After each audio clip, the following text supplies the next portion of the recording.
Man, God's first creation, father, son, uncle, brother. On a journey of highs and lows, you were created in the image of God and given dominion in the earth, destined for great things and to fulfill purpose. Join us on Men on Monday as we discuss all issues related to men. We are unifying family, building strong families, building strong futures. Join us on Men on Monday.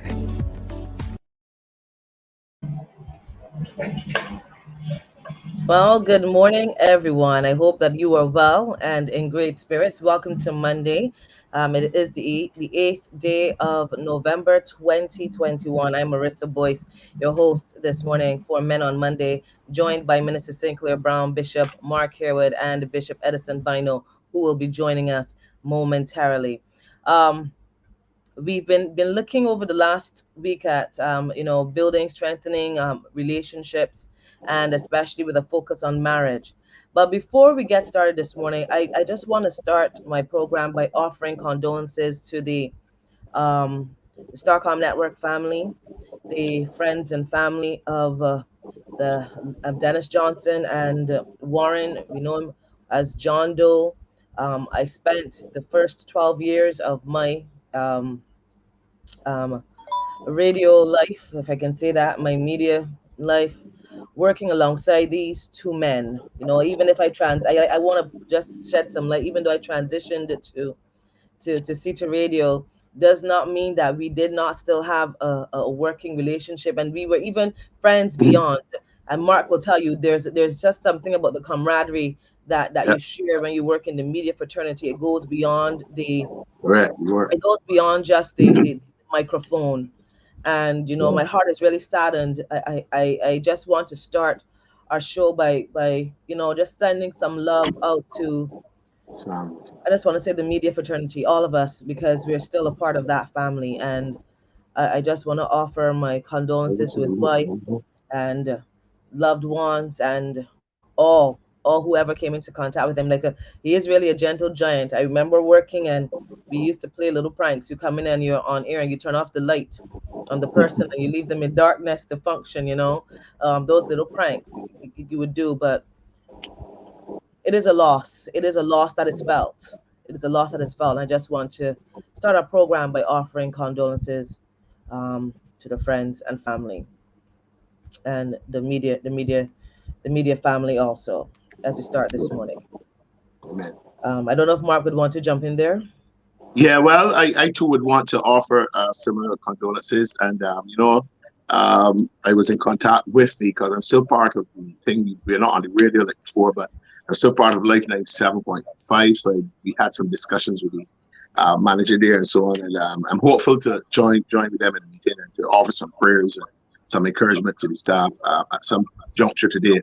But I too would like to offer my condolences, and this is definitely difficult when you lose a loved one and so on, and especially like that, immediately after the next like that. But we have to continue to trust God and believe God, and we pray for God's peace for both families and the whole station and the people like ourselves who are part of the media and so on. So that's my part. Thank you. So as we get started this morning, I've got some messages for you. Don't you go anywhere, and I'll tell you about what, you better believe it, what Pastor Bynoe has been working on. I really hope he gets back in. We're going to tell you what he's been working on, but I've got a message for you. Stay with us.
And I thought I'd show you, if you can see on our screen, a new release coming from Bishop Edison Bynoe.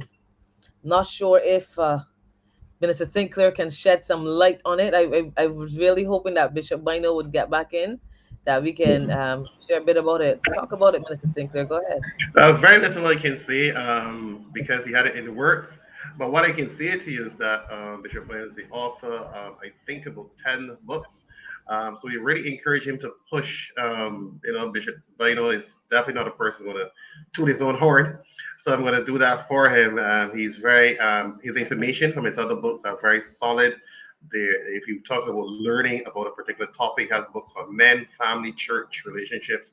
And this one I've not got a chance to read, but I do based on his past books. So it's going to be very solid information to help us to be, progressive and happy in this life.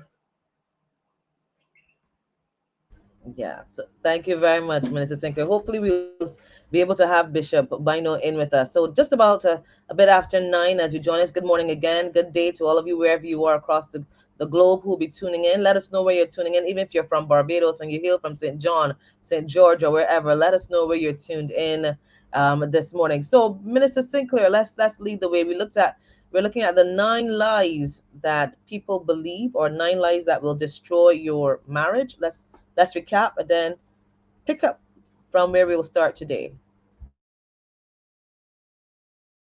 Oh, you're still muted. You're still muted, and you actually have to speak up because we're not hearing you Yeah, clearly. very Go well. ahead. Okay. Let's see. Right, let's make sure that we can hear Minister Sinclair clearly. Yeah, let me see I if you see hear me Bishop better Edison now. there in our chat, saying hello, good morning. I hope you can get back on. Go ahead. Yes, please. So if you hear me better now. The first one we looked at last week, there are three that we looked at last week. The notion of happily ever after. This ideology that once you get married, that you'll be happily, you'll be happy ever after. That we have debunked that marriage is a journey and not a destination of happiness. So many people fell up with relationships or feel they should be happier or they're not happy, and that has not been a part of marriage. Like, you can't be happy or you have the ability to be happy, but it's not a person's job or the purpose of marriage is not for you to be happy. Losing yourself in the marriage, that is another big point that we looked at about losing yourself in the marriage. You should not be losing yourself in the marriage. And then the last one we looked at is relying solely on love as the glue to hold two people together. So if you missed those last week, there's something interesting. Definitely check into our last program, and we'll be heading into this week um, program, which is the 3 points we'll be looking at. We'll go through them quickly. Just a little briefing. Sacrificing who you are. That is one of the things. Meeting each other's needs, and the whole thing of irreconcilable differences. And I'm sure Bishop Mark will be able to look at that before he jumps out. So the first one we want to look at is sacrificing who you are. And I'm going to put it up there. The idea of sacrificing who you are. Should it be sacrificed in marriage? Of course. That is what marriage is all about. It is about sacrificing. But you should be sacrificing who you are. Because there's that person that you fell in love with. And therefore, a lot of people end up losing themselves or have the ability to lose themselves. And we touched in a program before in relation to boundaries. When people don't have healthy boundaries, that is when they can actually lose who themselves, sacrifice who they are in that marriage. And this is a notion Before that's you jump any further, Sinclair, I want you to explain what sacrificing who you are is. Explain yeah. that, because some people will say, "Well, I thought you're supposed to lose a bit of yourself. I thought you're supposed to, Of course, you're to, supposed to lose a bit of but yourself, but what you're not supposed to really lose is yourself sacrificing yourself? What is it?" because you shouldn't be there dying. You should be dying to self, but you should be dying in the marriage. You know what I mean? The whole thing of people is almost like that, and that is not always. My wife is total opposite. So I remember Bishop Mark mentioned last week, which is quite interesting. You're there, you're loud. You could be too loud. It could be, a little too out there. But again, you tap onto the table.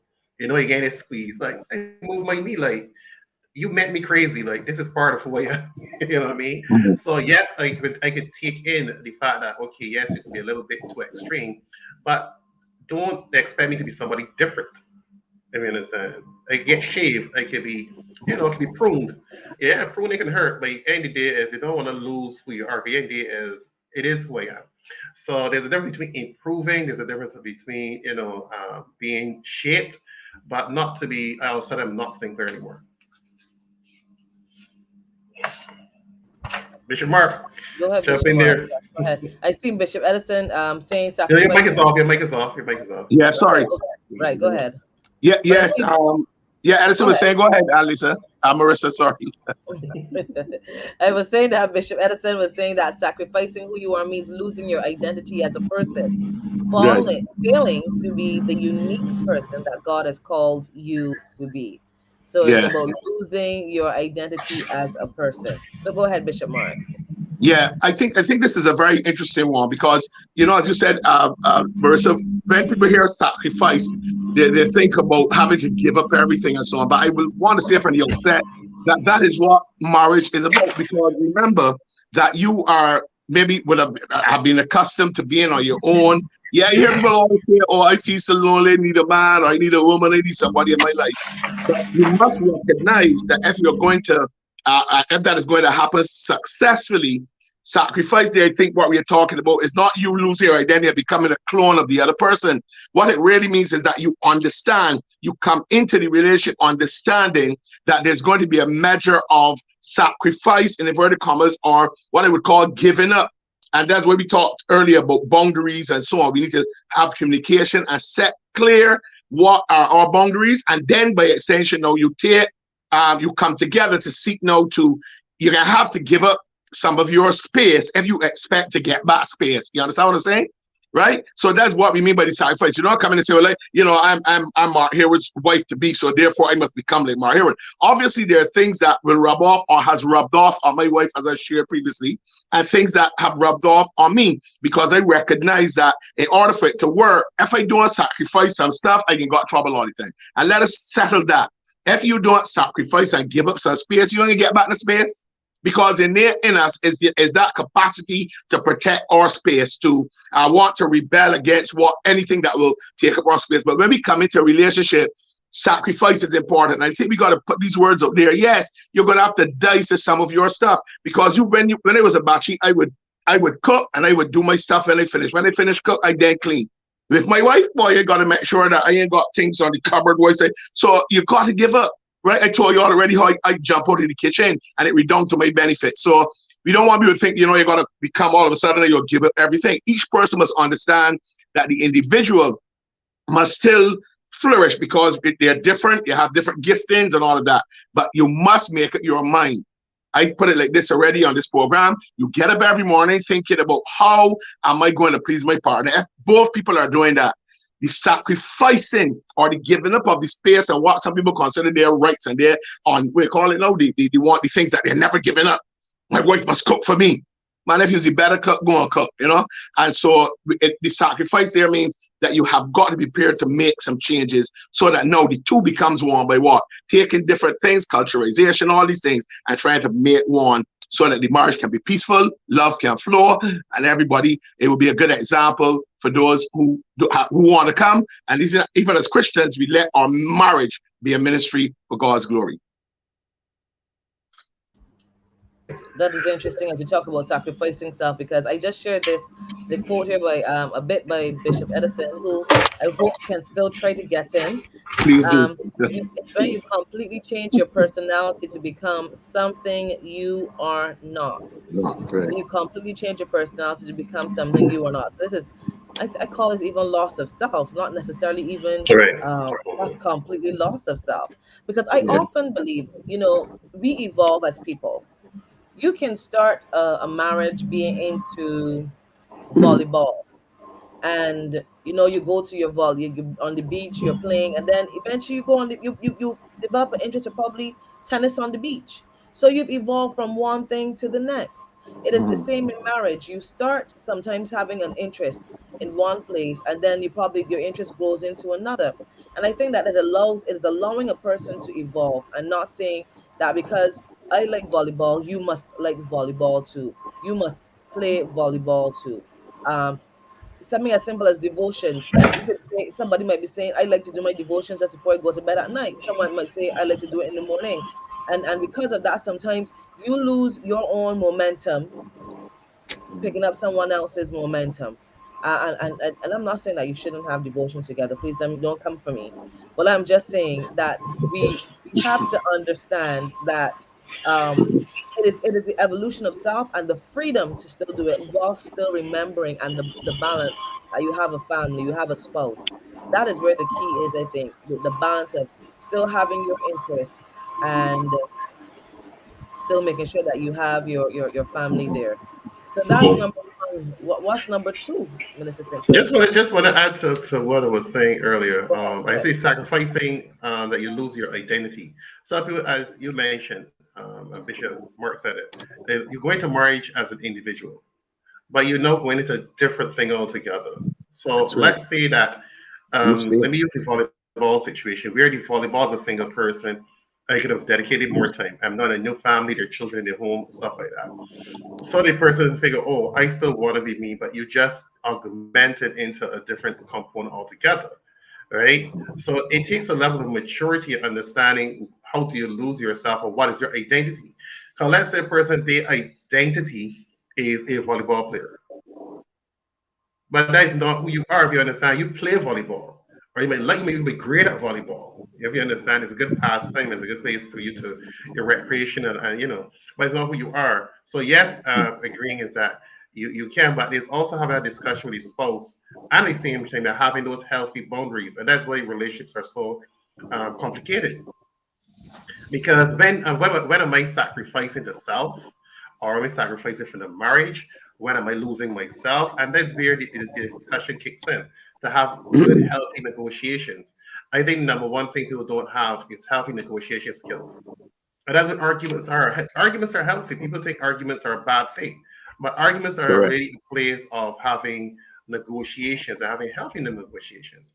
The challenges is to have the conflict in a healthy environment. Some people are not able to have arguments without being, Yeah. derogatory Nasty again. or Yeah. nasty or attacking or then walking away, what I mean, or still punishing a person because we disagreed, right? And this is when, depending on who the person is, personality likewise, they would give in and start to take down their boundaries and by extension lose themselves. Or so I feel they're losing themselves in a relationship. So that's why things you shouldn't be losing, or I mean sacrificing, sorry, yeah, who you are. I mean, accept some things you do, but not who you are as it. So the next one we have number 5. We're continuing. Meeting each other's needs. Oh, this is such a huge one. I love this one. Yeah. It's my This favorite whole ideology program. of meeting each other's need. Get out, Oh these are Lord, converting from boy, the week program. trouble. Oh man, this Yeah. ideology of this person is to come and meet my needs. I'm all over here, so meet me. I mean, that is the height of madness Yeah. right there, and this is one of the reasons a lot of Is it people. really heights of mass? It's listen. Let's It let's is let's so let's debunk crazy. some myths. Yeah, Let's that is so debunk much some madness. myths. We are in a Hmm. relationship. Yes, Are please. So we we're in a not relationship. I supposed to meet be? you. We are supposed to be happy together. Mm-hmm. Meeting each other's needs. Aren't you supposed to meet my needs? Am I not supposed to meet your needs? Isn't that the reality of a relationship? Where we meeting is my problem. That's it right there. Where I am over here at the end of the ruler, and you must come all the I must come. Mm. I mean, maybe Bishop S. I'm glad he's back in.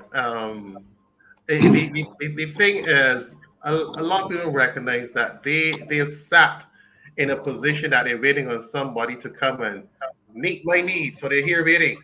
So I'm waiting on this woman or this man to I'm meet my coming. need. So Yeah. I'm over here with a bucket filled with holes and fill me up. And man, the way that person come to fill, you Never fail, boy. cannot fill a strainer. You cannot fill a Correct. strainer. You know what I mean? And I tell Yeah. people, in my class, is you have to be what you want. you people here with a deficit and want somebody to make them whole, or and that's all this craziness. This is my better half, or no, it's a one is you need to be whole, need another whole, and the two becomes one. And you'll be surprised if you become what you want. That person's gonna find you, and they're not meeting your needs. That they're adding to where you're at. So that is why that is a very dangerous statement from my perspective for relationships. Yeah, well, what I want to say is Okay. this. Mike. Well, let's see. Bishop Edison is trying to get in, so let's hear him because he wasn't with us. So let him get by his time. Go, sir. Hey, thank you, Bishop Moore. But the reality is that I'm still not sure about my internet. So I'm really trying here. It's a little improved where Yeah, I and need you it drop to be. over with jump in. But the Yeah. whole thing about okay, all right, no problem. Good, thank you. The whole thing about marriage is that nobody can meet your needs 100% of the time, right? The only person that can meet your needs completely is God. And one of the dangers is to make persons a God. Trying Bishop, can you repeat you that want them again? to take Oh care of man, all of your Bishop, you need to emotional repeat that. needs. That just You want makes them to take care of all of your physical needs. a way to repeat that, Wait, man. tell me which part I need to repeat, Shuffle. From the Yeah, beginning. but the thing is, you can't look for a person to meet. You can't look for a person to meet every single need that you have. Yeah, they can't meet all of your emotional needs. They can't meet all of your physical needs. They can't meet all of your whatever needs you could think of that you consider very important. Nobody can meet all of those needs. Yeah, only God.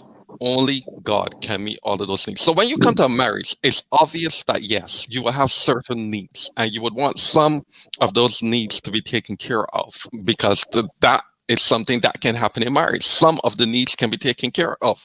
But if you expect the person to meet every single need, then what happens is that you set up unrealistic expectations and the marriage is going to be frustrated. You're going to find yourself constantly disappointed because you're putting the person on too high a pedestal. You're asking them to do things that is not within their power to do.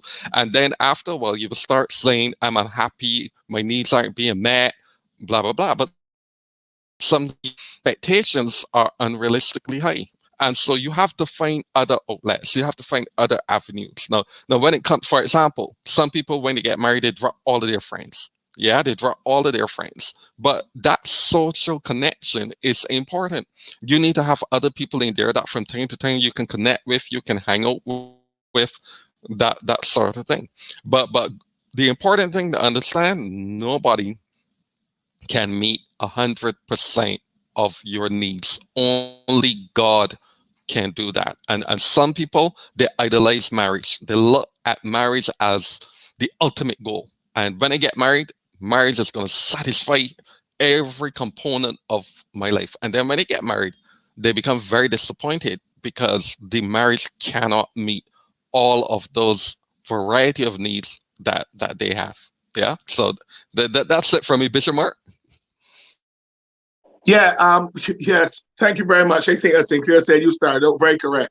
A lot of times we come with a lot of misconceptions and we come with a lot of misplaced expectations, right? What we have to understand is this. It's amazing when we talk meeting other people's needs. And Sinclair said it very well that we and you yourself, we would never be able to do that. But you must come with the mindset that you have to, because you want to make sure that you develop a happy space and a happy place. Now, the problem with doing that, though, is that we say all the time, a lot of people are not ready. Like I heard little Marissa saying, she's all over here, and you see the smile. She's all over here with her needs.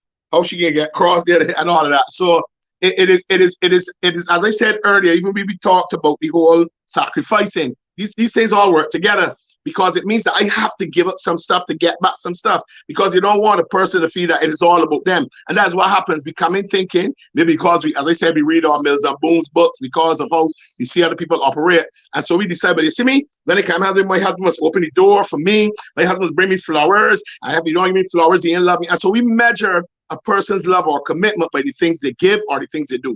But that is why we see all the time here that communication, long before you decide about getting married, and one of the things that I'm seeing nowadays, and I love it, is that a lot of the younger person are saying, look, I'm not just going to do marriage counseling when we make a date. I want to do the marriage counseling. I just got a couple there, and they're going all right, everything. But the problem is that the young lady feels sometimes that when her fiance, when he speaks, he's speaking down to her.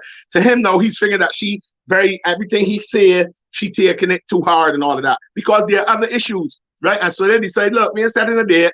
Let us go and see if we are compatible. Let us go and see if we are able to make it. And that's what we have to do. But this whole thing about meeting needs is that you have to make it your mind.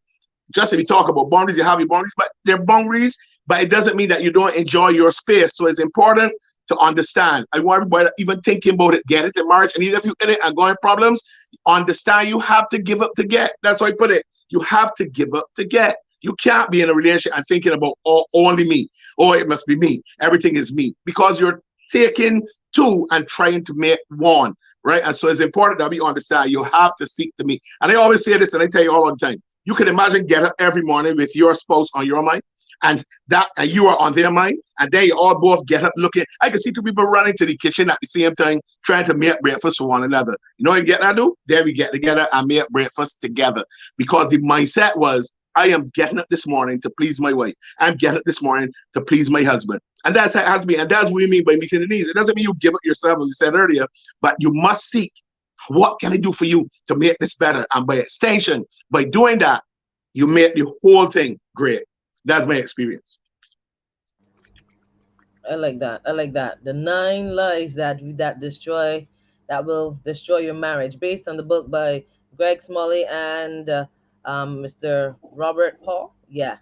As we share this morning, we're basing our show this morning off of the lies that are found, that have been discussed and examined in that book. As you're with us, please like and share our live stream. Like and share our live stream. Before we share number 3 this morning, our next one, I've got some messages for you. Don't you go anywhere. And then we're going to have Bishop Bynoe tell you all about his book.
And there you have Healthy Cottage. And now Bishop Bynoe, tell us about the 8 success factors for a healthy life. Go right ahead. We've got it on our screen.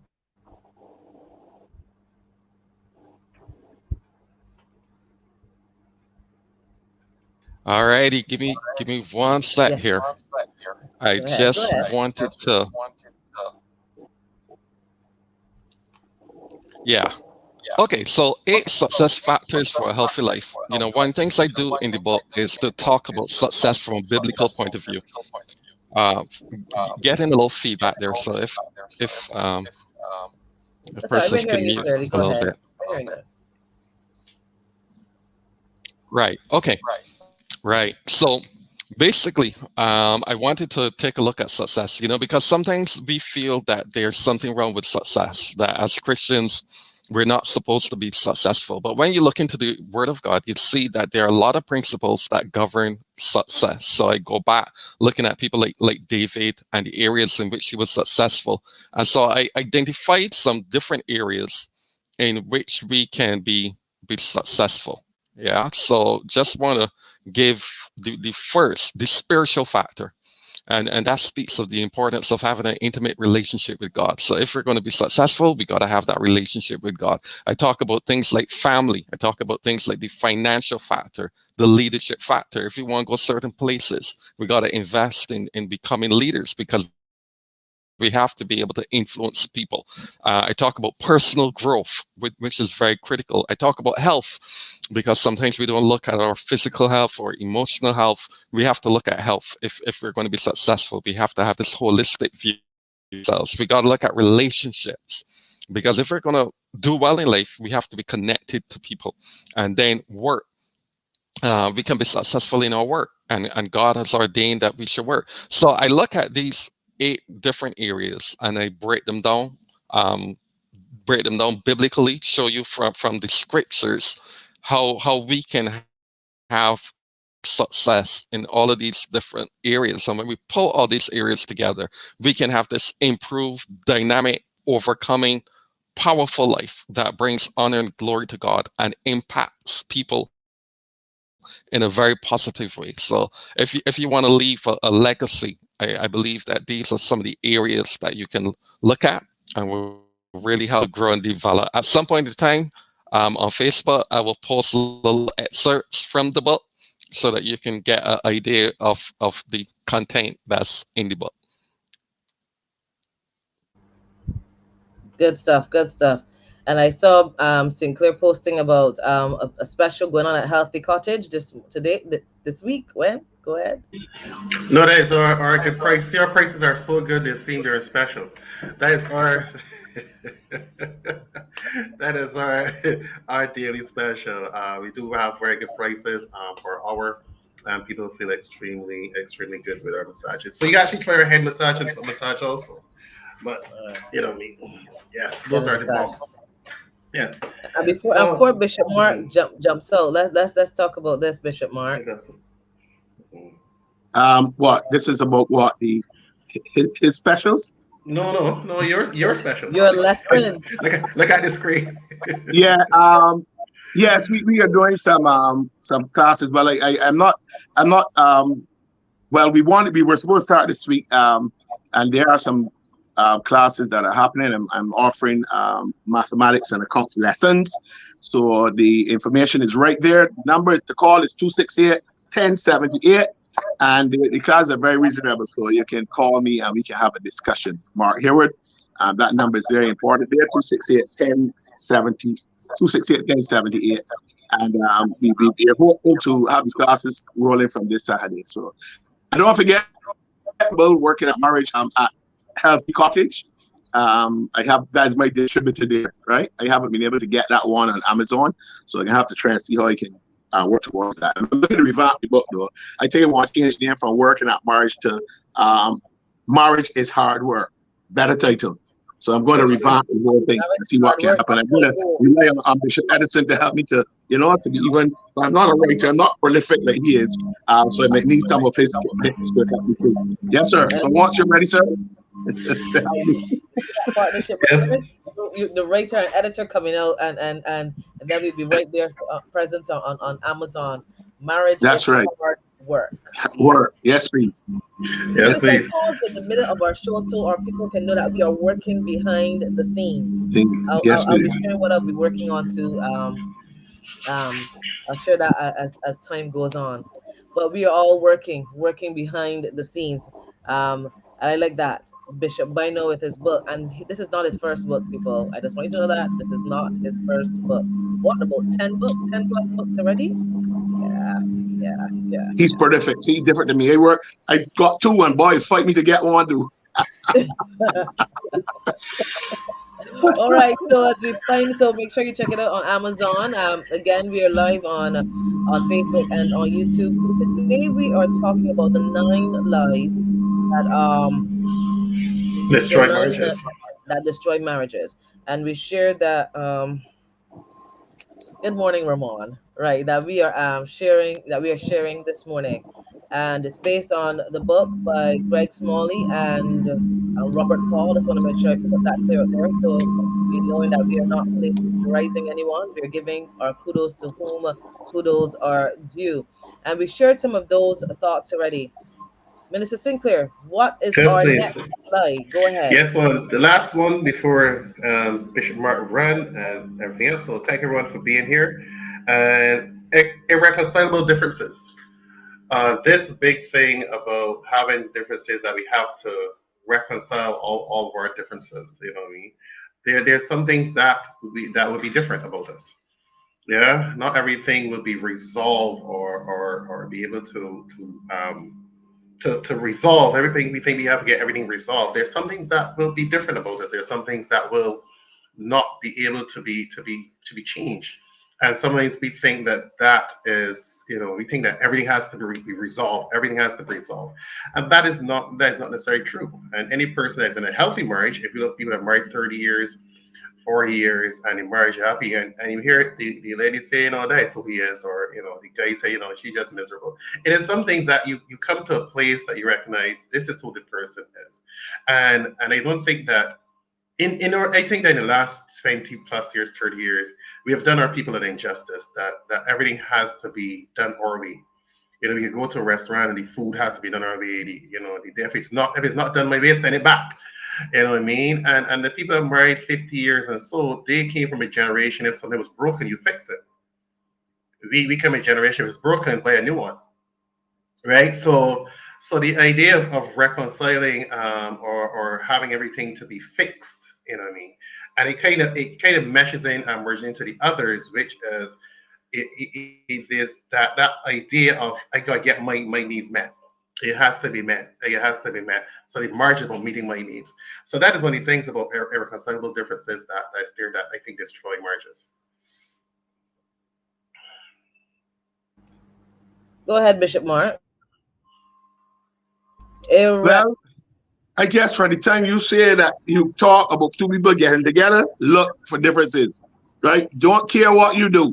You're different in how. Listen, as I told you certain things. For example, I like spicy food. When I cook, I like my food. I am not going to eat food that ain't taste good. I want season, onion, everything. My wife don't like the spicy stuff, so you know what I had to do, right? When my wife cook and it is spicy, I ain't quarreling. That's why I keep my hot sauce. Keep my hair right. I keep my hot sauce near me. Because when it is spicy, I dose it with hot sauce. So we learn. I said because my way, so she just cook most of the time because when I cook, she can't eat enough because it's too sweet. So what people say it claw you. So it's a good. You can't overeat. So she don't like the spicy thing. So what I do is that when she cook, she's learning how to. She get accustomed. But that's what I'm talking about. These differences, for example, how my wife would obviously lay down and how she sleeps in the bed and all these things are so different. But what you do because of the love, and I don't know how love don't get to work because a lot of people don't understand the real word love, the sacrificing and all of that and the giving up. And so for the betterment, and I have a happy marriage because I telling you, and my wife told me saying she probably had to do, so I got to speak for her. I have to change me. To get peace in my place, I had to do things differently. Sometimes I would hear her and I agree, but then I go and say, something. What she's saying is correct. I can't expect because I like to, and so I give up a lot. But I can tell you, by giving up a lot, quote unquote, I've received a lot back. And that's a word for me. That's why I feel so good about it. Because taking a hit on what I want and a difference, I take a hit, but then I benefit. How that sound? Take a hit, benefit. Yes, please. You see, that's the strange way. I'm sorry that I have to do this every week, but I want to be part of this program, and I said got something to do. So I got to jump about quarter to. I've spoken to my people. I'm going to try to stay in about quarter to. But let me tell you, continue to hold on to the Lord and listen. I love when the people by God go right. Stay well. I'll see you all next week. Blessings. All right, bless you. As Bishop Mark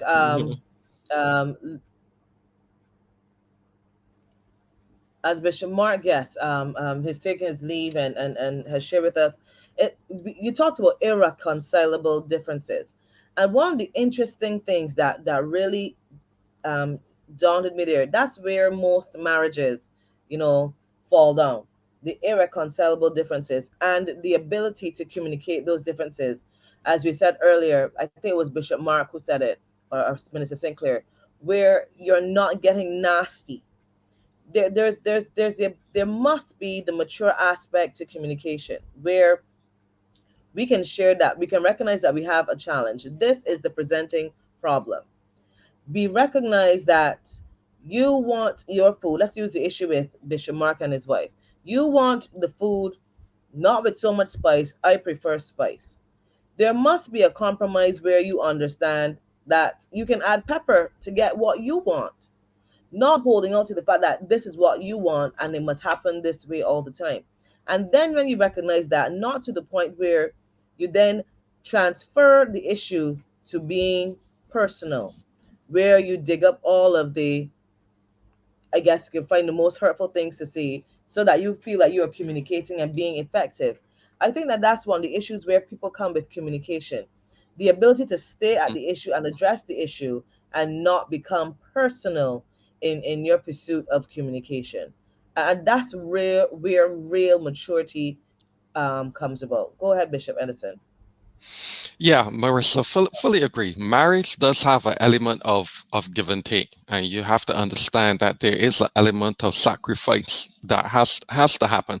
Part of the problem with people when they get married is that they don't recognize how selfish they are, how opinionated they are, how self-centered they are.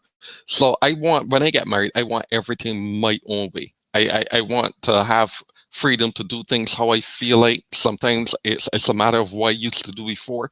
I was accustomed being on my own, etc. And therefore I expect to still be that kind of person where I'm doing what I feel like. And then what I find too, the Bible talks a lot about forgiveness. I find that sometimes in marriage we are not very forgiving people. We hold on to things. We rehearse the hurt. We remember what the husband did 5 years ago, and so on. And we don't let go. And those things create wedges, and then we become estranged, and we become separated, and so on. So I think that is important for us. As you mentioned, we need to have those conversations. We got to be willing to talk. We got to be willing to be flexible. We got to understand that we're not always right. We got to understand that, yes, sometimes a person can be different, but different does not mean that we cannot get along. Yeah, but we have to talk about things so that we could come to an agreement as to how to deal with a particular issue. We might have differences about how we handle money. We talk them out, and we resolve how we're going to deal with this thing. We can have different libidos. Again, we could talk this out, and we can work to see how we can um, get that issue sorted out. So there are things that we can do, even counseling, for example, before we talk about irreconcilable differences, which usually have to do with the fact that I'm selfish and I don't want to let go of what I want to give the person what they want or need. So I am going to just hold on to what I want exclusively. And when you have that kind of spirit, the marriage is going to be challenged. Yeah, love is about being able to sacrifice, being able to give without losing yourself. It's being able to serve the other person, help the other person, and that sort of thing. We've talked a lot about that. But if persons are not selfish, things can be worked out.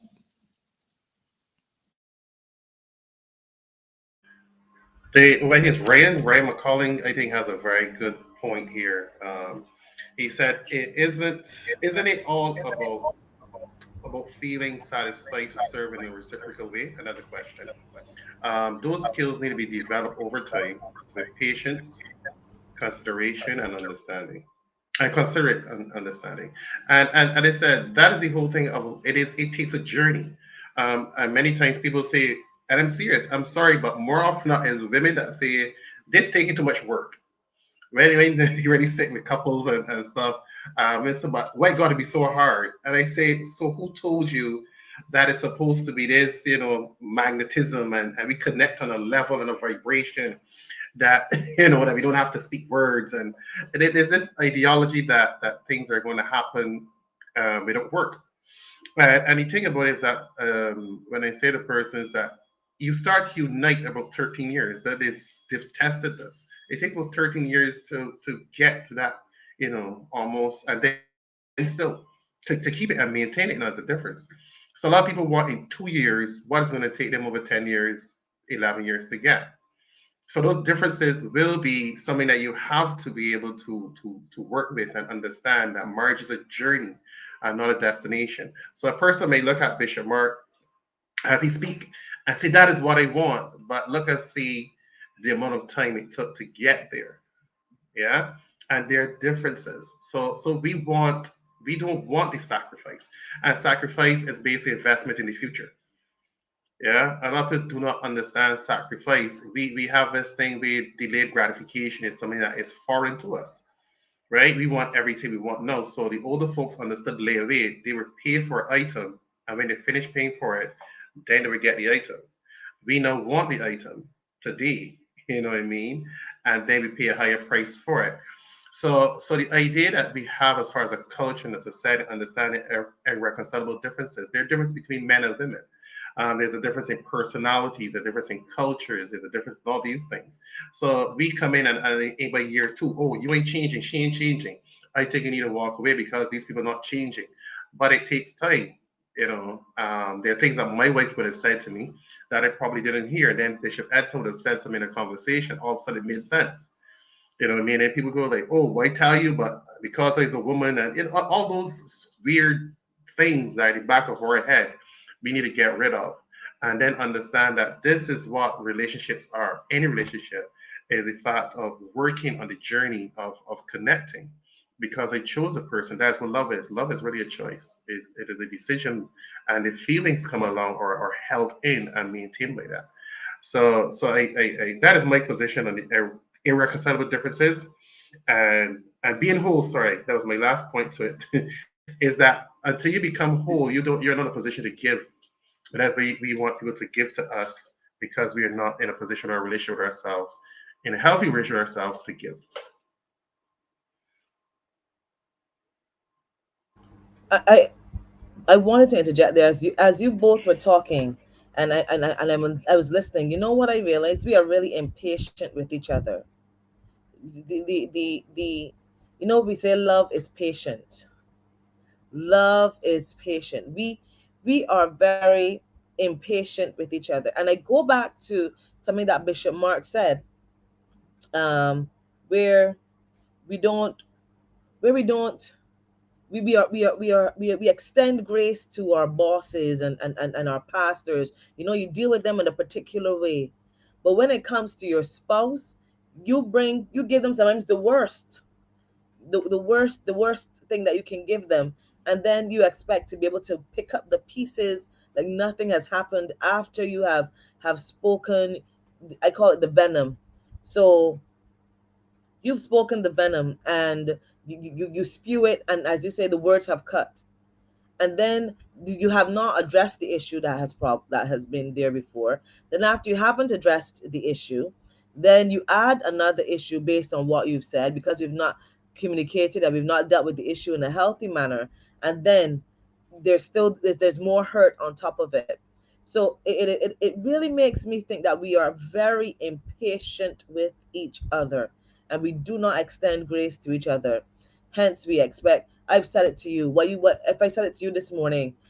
As you said, Minister Sinclair, it takes time to change those things. So you said it this morning, and because you said it this morning, you automatically think it should change by evening. It's like parenting. You have to keep saying things to your children over and over and over, and being patient and still talking again.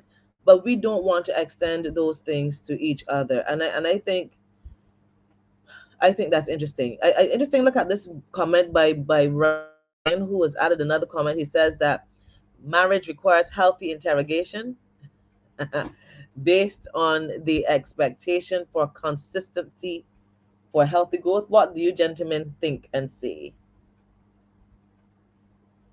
I love it. I love what Ren is saying. Um, as he said, it is.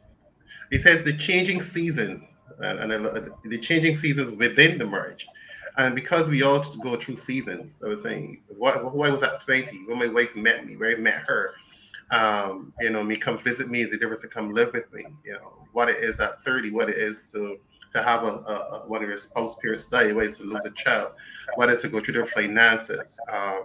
So we where we are now, my wife and I, it's totally different to where we were 10 years ago. It takes different navigations. Yeah. I said the changing season within a marriage requires healthy interrogation, and not every two people have that ability. And the I think what is ludicrous for a lot of us, both men and women, people think that men don't want to go to counseling, but there are a lot of women that don't want to go counseling either. And I find it's more personalities and gender. Because when it comes to healthy interrogation, because we have this thing where why should I allow somebody into our relationship? Why can't we handle it ourselves? Do we have the tools to handle this situation? And it's arrogant of us to believe that I can handle it myself. And what I would say here is that the best people in the world always have trainers. So Michael Jordan, be it Kobe Bryant, be it LeBron, be it Curry, who have been established some of the greatest players ever, they have coaches and they have trainers. They should be saying, since I'm the greatest and you've never been to the finals, you don't make as much money as me, you can't tell me how to shoot. They're doing. You know what I mean? People that are the best singers in the world have trainers. So if you want to have a healthy relationship, it would then understand that I need someone or persons to help me to help myself, the relation myself, and by extension, I have a relation with my spouse. And that's where the trainer comes in, that's where the counselor comes in, not one that is subjective, but one that also have objective tools that a person that come in there with their mindset or their experiences, because we all have different experiences. So that is it requires healthy interrogation based on the expectation for consistency, for healthy growth. And I think that statement is very solid. There's nothing in that statement that I can disagree with. And is healthy expectations. Yeah, Bishop Edson said it just now. Let's say we have a difference in libido. So let's say somebody, their libido is 7 times a week and somebody's once a week. Are we going to just have one continuous conversation all the time? Meet me at 7, meet me at 7, meet my needs. And I've had situations like that, right? Where, this person on one end of the spectrum and the person in total opposite of the spectrum and was not willing to come into a healthy position. Because part of their concern, that's what marriage is about, and that's where their love language is. So even that, knowing my love language, knowing my needs, but expect somebody to come over here is not necessarily healthy. So I think Rand made a very powerful point. Well, and on that note, here's where we end today's edition of Men on Monday. We continue our look. Are we continuing next week with Yes, the please, the last 9 4. lies? Because we've got still more to come. The 9 lies that will destroy your marriage, based on the book by Greg Smalley and also Robert Paul. Join us again next Monday for more. But before we go, reminding you to make sure that you get the book by Bishop Edison Bynoe, the 8 success factors for a healthy life. So make sure you check him out on Amazon and get the book. Also, if you are in need of math lessons and accounts lessons for CSAC, please make sure that you check out Bishop Mark Harewood at 268-1078. And of course, none other than Healthy Cottage.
Man, God's first creation, father, son, uncle, brother.